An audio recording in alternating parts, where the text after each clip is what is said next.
Vous avez dit que Doute était le film de votre vie. Pourquoi? Muriel Robin, si je devais présenter une carte de visite au réalisateur, je voudrais qu'il le regarde pour découvrir celle que je suis aujourd'hui, quelqu'un qui me paraît très éloigné de celle qui faisait des One Man Show il y a 30 ans, avec la mâchoire carrée, les épaules carrées, tout carré. J'ai fait un gros travail pour ressembler à celle que je voulais être.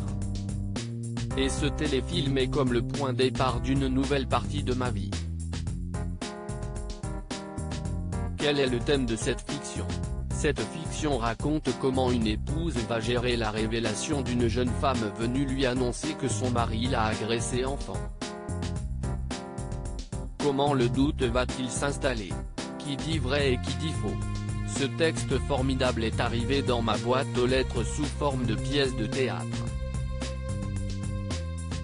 Comme je ne me sentais pas de le jouer tous les soirs tant il est intense, mon agent, Christopher Robin, a suggéré de le transformer en une fiction pour Arte, avec Elodie Wallace, auteur du texte en question dans le rôle de la jeune fille, et Olivier Claverie, mon meilleur ami, dans celui du mari.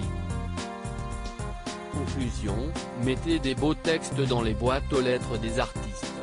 Donner la réplique à une comédienne qui raconte sa propre histoire a-t-il influencé votre travail? On avait tous en tête que nous racontions une histoire vraie incarnée par l'actrice qui était parmi nous. Quand, dans le film, elle hurle « Je ne suis pas folle », ça nous tordait les boyaux. Elle a dû faire un sacré voyage entre elle et le personnage. Vous qui dénoncez les violences faites aux femmes, incarnez quelqu'un qui doute, n'est-ce pas la démonstration que rien n'est aisé en la matière? Si est-il vrai? Lorsqu'un gynécologue accusé d'agression sexuelle par 60 patientes, Bernard Henrique, note de la rédaction, se présente à la télévision aux côtés de sa femme pour se disculper, a-t-elle zéro doute? Moi qui ai la sororité à fleur de peau depuis toujours, je comprends que, quand on aime son mari, si est inimaginable. Si est un cataclysme pour tout le monde. Où en sont vos échanges avec le gouvernement dans la lutte contre les féminicides? Après avoir lu un article sur l'État qui allait refermer le robinet des dépenses, je me suis directement adressé au président de la République pour savoir si on en était vraiment à 500 000 € de plus.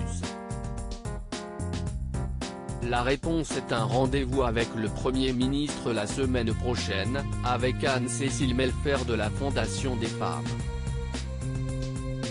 Ce sera le combat d'une vie et ça n'ira jamais assez vite, car les femmes continuent de mourir. Et les enfants? Que vont-ils devenir?